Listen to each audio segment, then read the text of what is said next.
Disastery Channel brings you another total balls-out banger, dedicated to the most renowned and rockiest rockers to ever die doing it. So sit your ass down, put your feet up, and pour yourself a glass of the good stuff as Disastery Channel presents 10 rock stars who died tragic deaths, with a dash of disastery dark humour, of course. Brian Jones, founding member of the self-proclaimed greatest rock and roll band in the world, the Rolling Stones, died in 1969, aged 27 years old, making him one of the earliest members to join the infamous 27 Club. Since their formation in London in 1962, the Rolling Stones have been rocking and rolling and railing groupies across the globe, smashing out hits like I Can't Get No Satisfaction, Start Me Up, Gimme Shelter, You Can't Always Get What You Want, and the controversial Brown Sugar, which could be interpreted either as a wild white supremacist anthem or simply a tribute to Jagger's then African-American lady friend, who may or may not have been in possession of a delicious brown sugary goodie bag. Jones was originally a slide guitarist, but went on to sing backing vocals and play a wide variety of instruments for the Stones. Despite being a founding member of the band, and also the one who came up with the name The Rolling Stones, which, let's face it, is one of the fucking coolest band names in all of rock history, Jones's fellow band members Keith Richards and Mick Jagger began to take over creative control, slowly edging Jones out of the band. Jones became depressed and began hitting the booze and the drugs hard, and his studio performances became increasingly unreliable, leading to a diminished role within the band. In June 1969, the Rolling Stones fired Jones, and guitarist Mick Taylor took his place. Less than 1 month later, Jones was found dead in the swimming pool of his home at Cochford Farm, East Sussex. The cause of death, initially listed as drowning, was officially recorded as death by misadventure, with the coroner noting that Jones's liver and heart were bloody humongous due to his raging drug and alcohol abuse. Many theories have since surfaced that perhaps Brian Jones was the victim of foul play, but no hard evidence was ever put forward. So tragically, Jones died far too young and with a terrible haircut, while the rest of the Rolling Stones went on to become one of the biggest rock bands of all time. In 1970, legendary guitar god, singer and songwriter Jimi Hendrix died tragically, aged 27. Hendrix is famous for his songs such as Purple Haze, Little Wing and Hey Joe, as well as his cover of Bob Dylan's All Along the Watchtower, which might go down in rock history as the greatest cover of all time. Hendrix was known as an innovator and was one of the first guitarists to popularize the sound of feedback, which is that annoying as all fuck sound that comes out of the amp when you stand too close to it. He was also one of the first guitarists to make extensive use of effects pedals such as distortion, octave, wah-wah, and univibe. Hendrix was the consummate showman, renowned for his on-stage antics, which include playing his guitar behind his back, playing his guitar with his teeth, and lighting his guitar on fire before smashing it to smithereens. This was in addition to his off-stage antics, which included banging a boatload of big bell-bottomed bitches. The man, by all accounts, was a scarier sex machine than James Brown himself. Hendrix was no stranger to controversy. He was banned from the BBC after hijacking a show and launching into an extended version of Cream's Sunshine of Your Love, as a tribute to the band which had just broken up. He is also infamous for his 1969 performance at the world-famous Woodstock Music Festival, during which he played his amazing rendition of Star-Spangled Banner in front of 500,000 people, which was intended as a protest against the Vietnam War and went down as a defining moment in rock and roll history. Tragically, on September 18, 1970, Hendrix died in the flat of his German figure skater girlfriend, Monika Dannemann. After partying all night, Hendrix choked to death on his own vomit as a result of being totally swizzled on a combination of alcohol and barbiturates. His last recorded words were left on an answering machine message to his manager in the early hours of the morning, during which he said, "I need help bad, man." Jimi Hendrix was a one-of-a-kind, once-in-a-generation, rare as a gemstone rock god. He inspired countless musicians and is widely considered one of the GOATs. No doubt he's looking down from heaven now, walking through the clouds with a circus mind that's running wild. R.I.P. Jimmy. Less than 3 weeks after the world was shocked by the death of Jimi Hendrix, fate framed up to deliver another sucker gut punch right in the liver of life when the news broke that Janis Joplin was dead. Like Jimi Hendrix and Brian Jones, she was only 27 years old when death dicked her down, with all three now card-carrying members of the elite 27 Club. Despite possessing a face for radio, Joplin was known for her raw, rasping, soulful voice and intense, emotion-packed performances. She was a symbol of hippie counterculture and an icon for women in rock music, a genre largely dominated by highly questionable bearded men. Joplin first found fame as the lead singer of Big Brother and the Holding Company, part of San Francisco's psychedelic rock scene. Their 1968 album Cheap Thrills was a breakthrough, featuring her iconic performances on songs like The Blistering Piece of My Heart and her epic rendition of Summertime. After leaving Big Brother, Joplin had a successful solo career. Her best-known songs include Mercedes-Benz, Cry Baby, and Ball and Chain, which she performed in a now legendary show at the Monterey Pop Festival in 1967. Perhaps her most famous song is Me and Bobby McGee, a song probably about some good-for-nothing Chad she was banging, which was released posthumously and became her only #1 hit. Throughout her youth and her career, Joplin struggled with alcohol, substance abuse, and body weight issues. Her drink of choice was Southern Comfort, and by the age of 21, she'd probably consumed more drugs than Keith Richards did in his entire life. She was a habitual meth hound and psychedelic astronaut.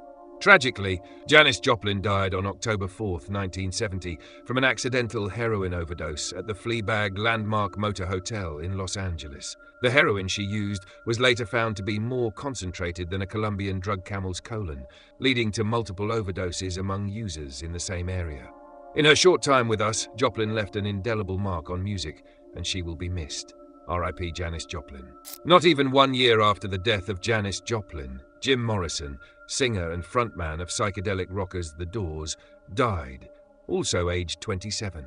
By this time, all these famous people dying at 27 was seriously freaking out an entire generation of hippie idiots whose brains were already riddled with holes and addled from rampant acid abuse. Morrison co-founded The Doors in 1965 with keyboardist Ray Manzarek, guitarist Robbie Krieger, and drummer John Densmore. Their psychedelic rock sound, infused with blues and poetic lyrics, became a signature of the era, and they soon broke on through to the other side with hit songs such as Riders on the Storm, People Are Strange, Light My Fire, Love Her Madly, and Roadhouse Blues.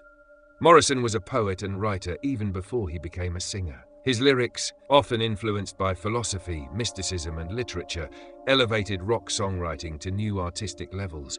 He cited inspirations like William Blake, Friedrich Nietzsche, and Aldous Huxley. In fact, The Doors' name is said to come from Huxley's book, The Doors of Perception. Either that or the idea came from smoking a lot of hash. Morrison embodied the freedom and rebellion of the 60s. His anti-establishment attitude, rabid drug abuse, an embrace of the psychedelic and the taboo made him a symbol of the era's social and cultural upheaval. Morrison's onstage antics became legendary.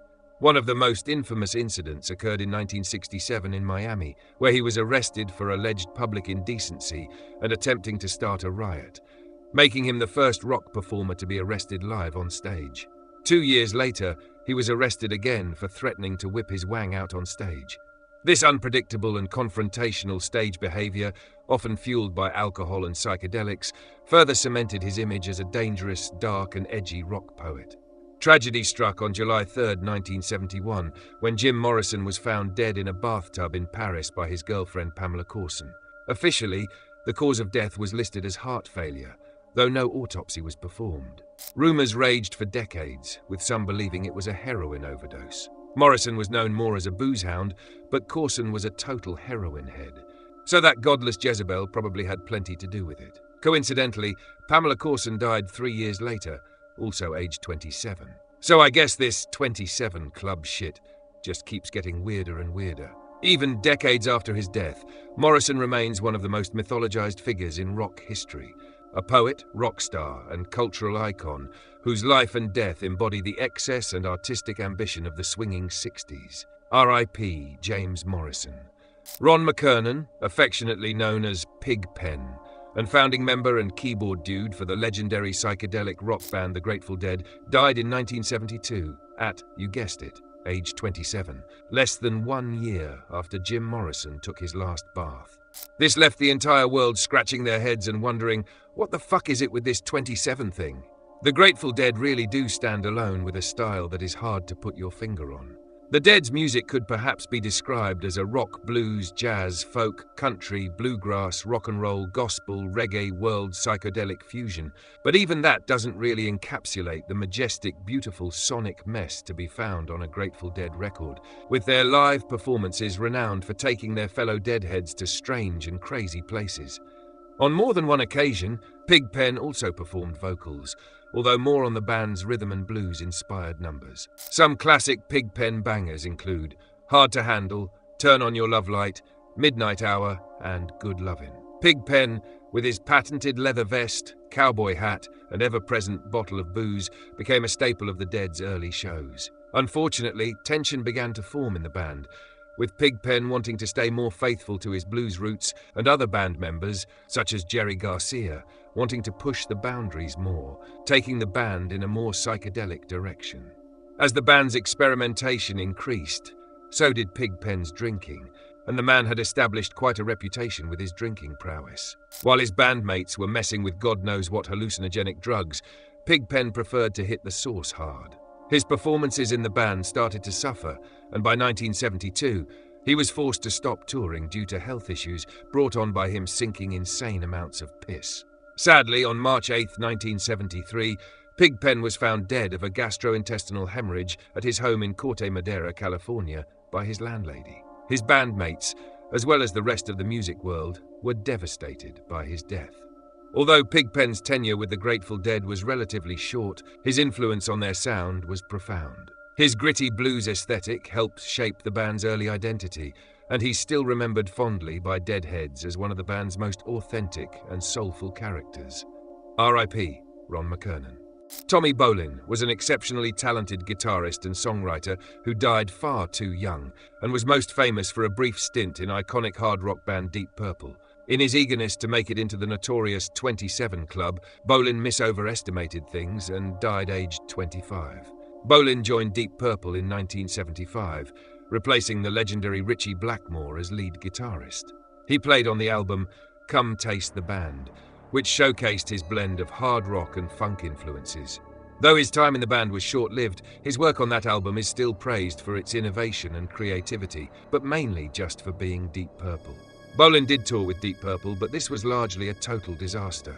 Fans kept heckling Bolin with cries of, "Where's Ritchie?" and "Bring back Ritchie," which sent Bolin into an unrecoverable nosedive of depression.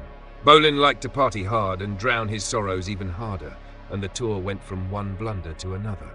One such concert in Tokyo came after Bolin had passed out and fell asleep on his left arm for 8 hours. Come showtime, he could barely play his guitar, with keyboardist John Lord having to play many of the guitar parts on the organ. Unfortunately, the concert was recorded for a live album called Last Concert in Japan.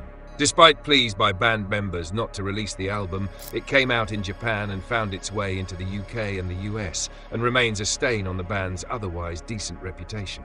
Bolin continued to struggle with substance abuse, despite going on to record several solo albums. Tragically, on December 4, 1976, Bolin was found dead in his room at the Newport Hotel, just hours after opening a concert for Jeff Beck. The autopsy found that he died from an overdose of heroin and other substances, including alcohol, cocaine, and barbiturates. It is sad to see a young man pass away so tragically, and even sadder that he could only be awarded an honorable mention in the 27 Club. R.I.P. Tommy Bolin. Ronnie Van Zant, famous for being the frontman and founding member of iconic southern rock band Lynyrd Skynyrd, died in 1977, aged 29. Lynyrd Skynyrd is responsible for barroom bangers such as Sweet Home Alabama, Free Bird, Simple Man, Tuesday's Gone, and Gimme 3 Steps. The name Lynyrd Skynyrd was a reference to a character named Lynyrd Skynyrd in Alan Sherman's novelty song Hello Mudder, Hello Fader, and was in part a mocking tribute to PE teacher Lynyrd Skynyrd at Robert E. Lee High School, where the Van Zant brothers went to school. This kind of thing makes narrator very, very happy. Van Zant was a wild mix of fearless leader, outlaw poet, and barroom brawler. He had a habit of walking around barefoot and would routinely throw down and beat the piss out of anyone he thought was disrespecting the band. Van Zant was notorious for getting up to no good. One night he was bored in the band's hotel room and decided to let off bottle rockets in the toilet, nearly setting the whole floor on fire. The band got kicked out of the hotel, which was a regular occurrence for them. Then there was the infamous fishing incident. Ronnie loved to fish. So one night, while completely wasted, he tried to drive his brand new Lincoln Continental into a lake because he thought it would be fun to go fishing without leaving the car. The band didn't even try to stop him. Van Zant was also known for regularly foretelling his own death, often saying he wouldn't live to see 30. He was right. Tragically, on October 20th, 1977, a plane taking the band between shows from Greenville, South Carolina to Baton Rouge, Louisiana, ran out of fuel. Van Zant died on impact from head injuries suffered after the aircraft struck a tree. Bandmates Steve Gaines and Cassie Gaines and several others were also killed. Guitarist Alan Collins survived but was paralyzed. He died in 1990 from chronic pneumonia, a complication of the paralysis. He was 37 years old. The band continued on but was never the same after the original lineup was decimated. Their legacy lives on in the hearts and guitar strings of bands across the world, with the song Sweet Home Alabama being banged out by more shithouse cover bands than is possible to count. R.I.P. Ronnie Van Zant. Sid Vicious, infamous bass player for seminal English punk band Sex Pistols and dangerous drug-addled dickhead, died in 1979. He was only 21 years old. Such was the ferocity of Cyclone Sid that, if he'd actually made it to age 27, God only knows what sadistic shit he'd have inflicted on the innocent, or how many he'd have either maimed or murdered. Punk is 10% talent and 90% attitude, and Sid Vicious had even less talent than that. He was more of a filthy fan who somehow injected himself into the band, rather than an actual musician. Guitarist Steve Jones recorded a lot of his bass parts because Sid was either too wasted or lacked the actual ability to record in the studio. Despite this, Sid's look, attitude and chaotic energy made him the poster child for punk rock rebellion, with his spiky hair, ripped clothes, leather jackets and permanent sneer. For most punk rockers today, it's all about image and attitude, but not Sid. Sid was actually dangerous. So needless to say, his female groupies went gaga over him. Crazy shit Sid allegedly did includes spitting blood onto his fans, beating a journalist with a motorcycle chain, stabbing a fan in the back with a knife after a show, and doing things to cats. Now this narrator dislikes cats as much as the next man, but that truly is some despicable, deplorable depravity. However, Sid Vicious is most infamous for allegedly murdering his girlfriend Nancy Spungen. Their relationship was violent, codependent, and fueled by a mutual heroin habit, and they became the ultimate fucked-up punk love story. Tragically, on October 12, 1978, Nancy was found stabbed to death in the New York hotel room she shared with Sid. Sid was arrested for her murder, though the details are murky, with Sid making conflicting claims like, "I don't remember," and "I stabbed her, but I didn't mean to kill her." He somehow managed to get bail, and while awaiting trial for Nancy's murder, he spiraled even further down into addiction. Unsurprisingly, on February 2, 1979, Sid Vicious was found dead of a heroin overdose in an apartment in Greenwich Village, New York City. Some believe his overdose was intentional. Others say it was just the tragic end of a kid way out of his depth. Either way, there's nothing cool about what he did or how he died, and may God have mercy upon his soul. Hillel Slovak, best known as the founding guitarist for the most funkadelic rock band in the whole wide world, the Red Hot Chili Peppers, died tragically in 1988 at the age of 26, just 1 year shy of official 27 club membership. Slovak played on the Chili Peppers' second and third albums, Freaky Styley and the Uplift Mofo Party Plan, as well as contributing to the Abbey Road EP. Slovak had several nicknames, including Slim and Huckleberry, which singer Anthony Kiedis sometimes dropped just before Slovak was about to launch into a sick guitar solo. Throughout the early years of the band, both Slovak and Kiedis were battling addictions to various drugs, including heroin and cocaine. During the tour for Uplift Mofo Party Plan, Slovak was trying to kick heroin and suffering through intense withdrawals. After the tour, Slovak isolated himself from his family, friends and bandmates. Right before his death, he made a single phone call to his brother, during which Slovak said that he was struggling to stay clean. Sadly, Slovak died of an accidental heroin overdose in his Hollywood apartment on June 25, 1988, although it was not until 2 days later that his body was found. He was slumped over and holding a cigarette, which had burned a hole through the canvas of a painting that he had been finishing. Kiedis talks candidly about his heroin addiction and his devastation at the loss of his friend and bandmate in his epic autobiography, Scar Tissue. Slovak's death came just as the Chili Peppers were starting to carve out a real name for themselves, and fans were devastated by his passing. Slovak was also a huge influence on John Frusciante, who later went on to replace him as guitarist in the band. Frusciante's playing in the Chili Peppers was initially heavily based on Slovak's style, and it was actually Slovak who first began teaching Flea to play bass guitar. And Flea, who was a total jazz head, admitted that it was Slovak that first got him into rock and other harder genres. The Chili Peppers paid tribute to Slovak on several songs, including Knock Me Down, My Lovely Man, and Feasting on the Flowers, as well as Other Side. And he is greatly missed. R.I.P. Hillel Slovak. Kurt Cobain, legendary frontman for grunge juggernauts Nirvana, died in 1994, aged 27 years, making him another tragic addition to the notorious 27 Club. Nirvana only released 3 studio albums during their short time together, namely Bleach, Nevermind, and In Utero. They also released Incesticide, which was a compilation album, as well as their live album Unplugged in New York, which was released in 1994, only months after Cobain died. Between the Bleach and Nevermind albums, Dave Grohl joined the band on drums, and little did anyone suspect that Grohl would go on to blow up and have massive success with his band Foo Fighters.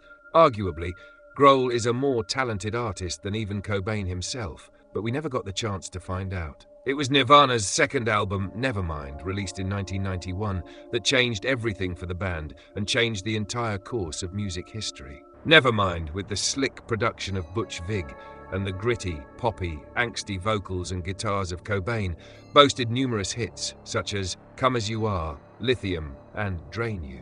But it was the banging track Smells Like Teen Spirit that really knocked everybody's socks off and thrust Cobain and grunge onto the world stage. In 1992, Cobain married Courtney Love from the band Hole, and their daughter Frances Bean was born a few months later. The 2 albums Incesticide and In Utero were released in quick succession, and Cobain's fame built to a crescendo. Cobain was a troubled individual and had long struggled with depression. He had dabbled with heroin and used other drugs since Nirvana first formed. But as their fame grew, so did the pressure, and Cobain's mental health quickly deteriorated, and he suffered an overdose in March 1994. His friends and family attempted an intervention over his drug use, sending Cobain into a rage. Then, tragically, on April 8, 1994, Cobain's body was found in his greenhouse on Lake Washington Boulevard. Police concluded that he had died approximately 3 days earlier from a self-inflicted shotgun wound to the head. A long note was also found featuring the famous words, "It's better to burn out than to fade away. Peace, love, empathy." To this day, there are doubts about exactly what happened in Cobain's final hours, but one thing is for sure, he changed the trajectory of popular music forever, and his raw, soul-searing talent and presence could never be denied. R.I.P. Kurt Cobain. For the next video, click here, and make sure you like and subscribe. Thank you for watching, and stay disastrous.